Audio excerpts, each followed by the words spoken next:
نحمده ونصلي ونسلم على رسوله الكريم أما بعد فأعوذ بالله من الشيطان الرجيم بسم الله الرحمن الرحيم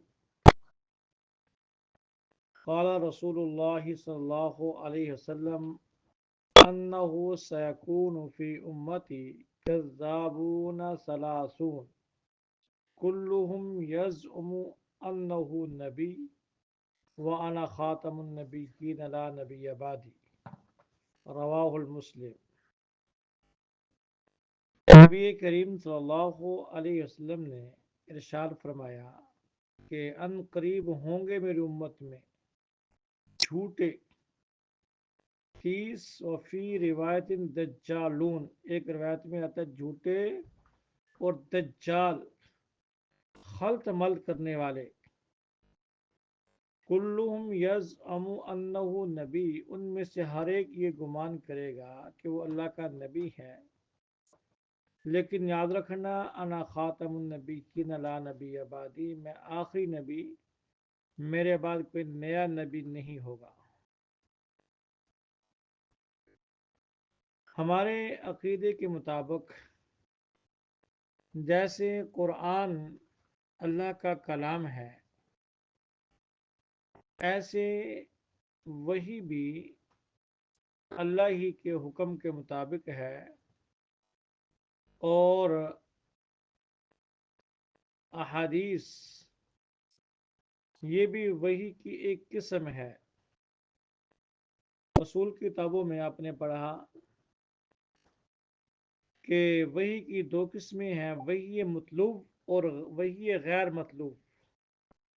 ایک وحی تو وہ جس کی نماز میں تلاوت کی جاتی ہے، جس کو ہم قرآن کہتے ہیں،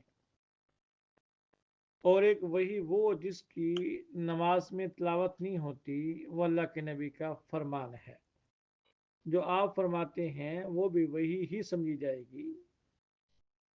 وما ينطق عن الهوى ان هو الا وحی یوحی، کہ جو آپ بولتے ہیں وحی کے مطابق بولتے ہیں۔ جیسے ہمارا عقیدہ قرآن سے ثابت ہوتا ہے، ایسے ہی نبی کے فرمان سے ثابت ہوتا ہے۔ اللہ کے محبوب اللہ ہی کے حکم سے بولتے ہیں، اپنی خواہشات سے مرضی سے بولتے بھی نہیں۔ گفتہ اللہ بواد اگر چہلکم عبداللہ بواد، کہ جو بھی بولتے ہیں اللہ ہی بولتے ہیں، اگرچہ منہ نبی عربی نبی امی ہاشمی کا ہے، لیکن بات اللہ ہی کی ہے۔ وہ اللہ کے محبوب کے بارے میں جو پہلی کتابوں میں بشارتیں ہیں، اس میں یہ بات بھی موجود ہے کہ میں اس کے منہ میں اپنا کلام ڈالوں گا۔ یہ اللہ شانہ نے ہمارے نبی کو بڑی خصوصیت عطا فرمائی۔ ایک تو آپ کے الفاظ بڑے جامع معنی ہیں، اور آپ وہی ہی کے تابع ہو کے بولتے ہیں، اپنی مرضی خواہشات سے نہیں بولتے۔ تو آج کے سبق میں ہم کچھ احادیث لائیں گے تاکہ عقیدہ ختم نبوت ہم نے جیسے قرآن پاک کی آیات سے سمجھا، اللہ کے نبی کے فرامین سے سمجھے۔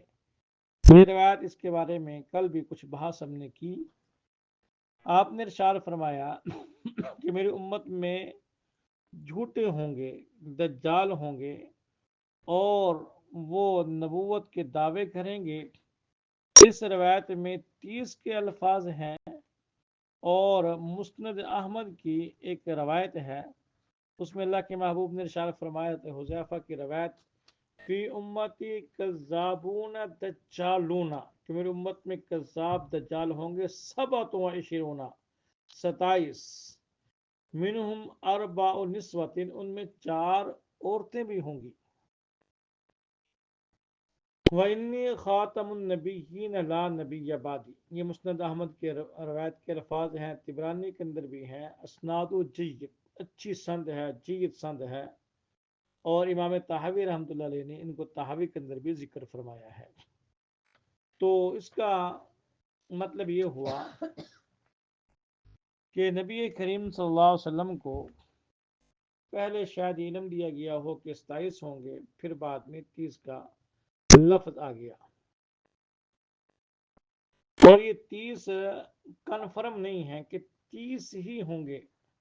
یہ 30 جو ہیں، یہ جو بڑے بڑے ہیں جن کا فتنہ پھیلے گا اور ان کو ایک طرح کی ترقی حاصل ہوگی، ان کا تذکرہ ہے۔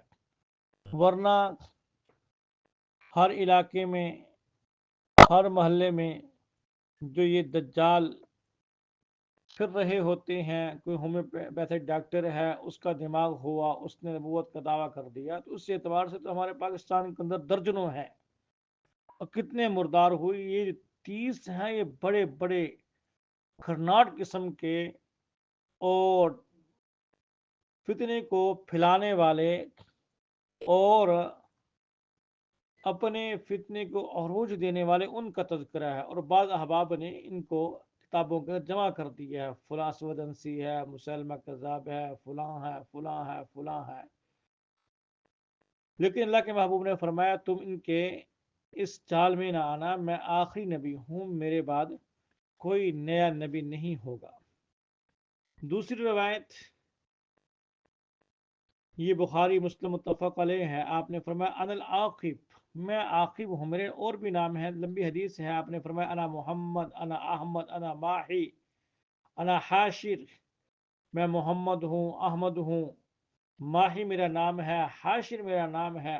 پانچواں فرمایا انا العاقب، میں عاقب ہوں، اور عاقب کی تفسیر آپ نے فرمائی والعاقب الذی لیس بعدہ نبی، عاقب وہ ہوتا ہے کہ جس کے بعد نبی کوئی نہ ہو، یعنی میں ایسا نبی ہوں، میرے بعد کوئی نبی نہیں ہے۔ یہ حدیث بھی بالکل اپنے مفہوم کے اعتبار سے بڑی واضح ہے، آپ نے فرمایا میرے بعد نبی کوئی نہیں۔ تیسری حدیث اس کے اندر آپ نے ارشاد فرمایا، یہ بھی بخاری مسلم کی روایت ہے، حضرت علی کو فرما رہے ہیں انت منی بمنزلت ہارون من موسیٰ، آپ میرے لیے ایسی ہی ہیں جیسے ہارون علیہ السلام تھے موسیٰ علیہ السلام کے پیچھے، مگر الا انہ لا نبی بعدی، کہ میرے بعد نیا نبی کوئی نہیں۔ ایک غزوے میں آپ تشریف لے گئے، سیدنا علی مرتضیٰ کو پیچھے چھوڑ دیا کہ آپ پیچھے مدینہ منورہ میں رہیں، خیال کریں میرے نائب بن کے رہیں، میں جہاد پہ جا رہا ہوں۔ تو سیدنا علی مرتضیٰ نے عرض کی اللہ کے محبوب، آپ مجھے چھوڑ کے جا رہے پیچھے، جیسے عورتوں کو چھوڑ کے جاتے ہیں، مجھے ساتھ لے کے کیوں نہیں جا رہے؟ آپ نے فرمایا پریشان نہ ہو اے علی، آپ میرے لیے ایسی ہی ہیں جیسے سیدنا موسیٰ علیہ السلام طور پہاڑ پہ گئے تھے، پیچھے سیدنا ہارون کو چھوڑ گئے تھے نائب بنا کر۔ پیچھے رہنے سے کوئی کمی نہیں ہوتی، درجہ کم نہیں ہوتا۔ اس پہ شبہ ہو سکتا تھا کہ شاید جیسے موسیٰ السلام کے پیچھے سیدنا ہارون نبی تھے، کیا علی مرتضیٰ بھی نبی ہوں گے؟ فوراً اپنے شبے کو ختم کر دیا اور فرمایا انہو لا نبی بعدی، بعد والے یہ مت سمجھ لیں کہ میں علی کو نائب بنا کے جا رہا کہ علی جو ہے ہارون السلام کی طرح ہے اور نبی بن جائیں گے۔ فرمایا نہیں، میرے بعد نبوت کے دروازے کو تالا لگ چکا ہے، میرے بعد کوئی اور نیا نبی نہیں ہوگا۔ چوتھی روایت آپ نے ارشاد فرمائی، یہ بھی مسلم شریف کی روایت ہے، آپ نے فرمایا فضلت علی الانبیاء بست، رب العزت نے باقی نبیوں کے مقابلے میں مجھے 6 چیزوں کے ساتھ خصوصیت عطا فرمائی۔ اوتیت جوامع الکلم، مجھے جامع کلمات عطا کیے، الفاظ کم ہوتے ہیں معنی زیادہ ہوتے ہیں۔ ونصرت بالرعب، میری رعب کے ساتھ مدد کی گئی، 1 مہینے کی مسافت سے لوگوں کے قلوب میں میرا رعب ڈال دیا جاتا ہے۔ احلت لی الغنائم، مال غنیمت میرے لیے حلال کر دیا گیا، پہلے نبیوں کے لیے حلال نہیں تھا۔ وجعلت لی الارض مسجدا وطہورا، اللہ نے پوری زمین کو میرے لیے مسجد، نماز پڑھنے کی جگہ بنا دی اور پاکی تیمم کا سبب بنا دیا۔ اور ارسلت للخلق کافہ، مجھے تمام مخلوق کی طرف رسول بنا کے بھیجا گیا۔ وختم بی النبیون، میرے ساتھ نبیوں کے سلسلے کو ختم کر دیا گیا، اب میرے بعد کوئی اور نبی نہیں آئے گا۔ تو یہ حدیث بھی اپنے مطلب کے اعتبار سے بالکل واضح ہے۔ 5ویں حدیث مسلم شریف کے اندر موجود ہے، آپ نے فرمایا فَإِنِّي آخر الانبیاء، میں آخری نبی ہوں، مسجدی آخر المساجد، میری مسجد نبیوں کی آخری مسجد ہے۔ نسائی شریف کے اندر اس کے الفاظ بالکل واضح ہے، خاتم المساجد کے الفاظ آتے ہیں، اور بعض روایات میں خاتم مسجد الانبیاء، کنز المال وغیرہ کی روایت ہے کہ نبیوں کی مسجدوں میں آخری مسجد ہے، کیوں میں نبی آخری ہوں تو میری جو مسجد وہ نبیوں کی آخری مسجد ہے، میرے بعد نبی کوئی نہیں ہے، نبی کوئی نہیں ہے تو کوئی نبی مسجد بھی نہیں بنائے گا، میری مسجد نبیوں کی آخری مسجد ہے۔ یہ 5 احادیث ہو گئی۔